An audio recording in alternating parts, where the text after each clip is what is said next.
আমার ছেলে মেয়ে আত্মীয় স্বজন কাকেও যেন আমার লাশ শুইতে না দেয়।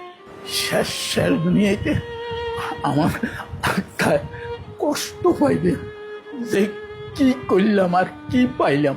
আমি মন থেকে দিল থেকে তাদেরকে অভিশাপ দিই, আমার মতো একদিন যেন তারা এই জায়গায় আসি।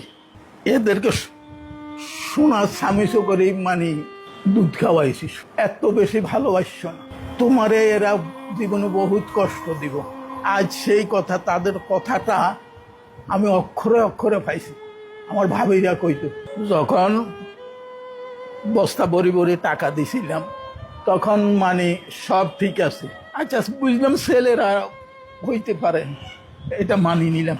কিন্তু মেয়েরা কেমনে হয়, মেয়েরা কেমনে বাপকে এত অস্বীকার করে? মানে আমার জীবনে এই প্রথম দেখলাম আপনাদের কাছে এবং আইনের কাছে আমি একটা ডায়েরি দিয়ে যাব, এই ডায়েরিটা আপনারা থানায় পৌঁছাই দিবেন, আপনাদের দায়িত্ব, বুঝছেন? এই ডায়েরিতে আমার সব কিছু লেখা আছে, তারা আমার সাথে কি করছে।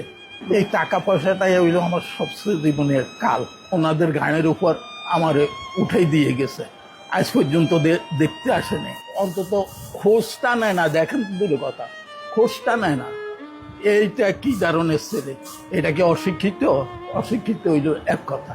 আর আমার মেয়েকে অশিক্ষিত, যে মেয়েরে আমি পুতুলের মতো রাখছি, বুঝছেন?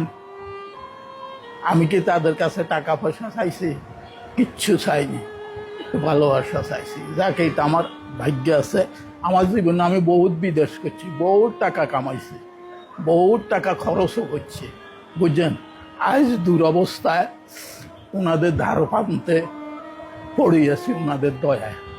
ওনারা যে এতটুকু করছে, এতটুকু করে, এটা আমার জন্য হাজারো। তা আমার শুধু একটাই অনুরোধ থাকবে, আপনারা এই জিনিসটা মানুষে দেখাইবেন, আমার ছবিটা দেখাইবেন, ছেলে মেয়ে যেন দেখতে পায় যে তার বাপ কি অবস্থা আছে, বুঝলেন?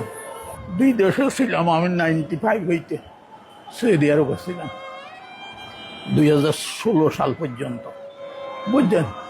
তারপরে যখন বস্তা বড়ি বড়ি টাকা দিছিলাম তখন মানে সব ঠিক আছে, ছেলে ঠিক আছিল, মেয়ে ঠিক আছিল, সব ঠিক আছে। যখন মানে টাকার প্রশ্ন উঠছে, আমার একটা এফডিএস ছিল,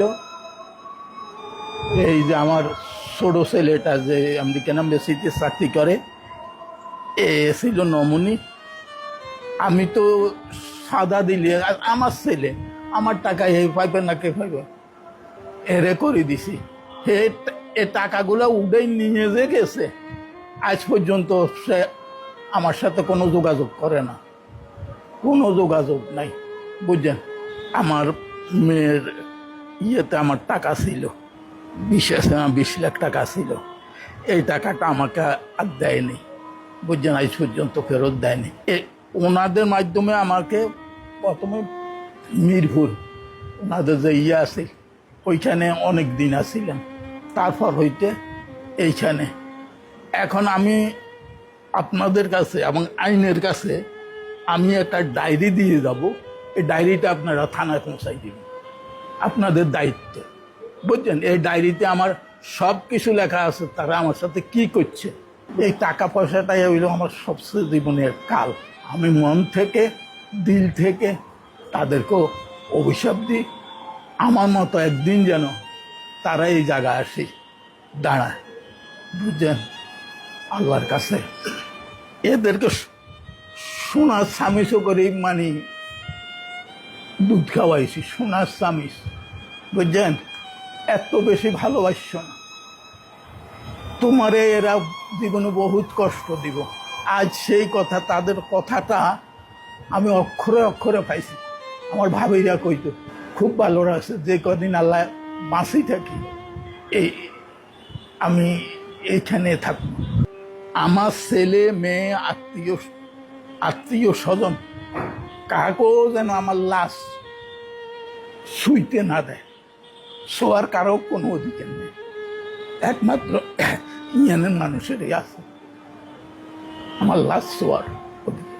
আমার সন্তানদেরকে আমি এইটাই বলবো যে দেখো, আমার সাথে তোমরা যারা যা করছো এটার ফল তোমরা পাইবা। এইটার ফল আল্লাহ তাআলা, আমি দিল থেকে বলি রাখছি, এইটার ফল আল্লাহ তোমাকে করে দিবে, একদিন না একদিন দিবে। এটা ফল তোমরা ভোগ করতে পারবা। পরে আমারে তো ওনারা জায়গা দিছে, সেটা খাইবার দিছে, থাকার জায়গা দিছে, এদেরকে আল্লাহ যেন এইটাও না দেয়। বিশেষ করে আমার মেয়েকে যেন না দেয়। শেষ শেষ দুনিয়াতে আমার আত্মায় কষ্ট পাইবে যে কি করলাম আর কি পাইলাম। বাবা বলতো, ও খোকা, যখন আমি থাকবো না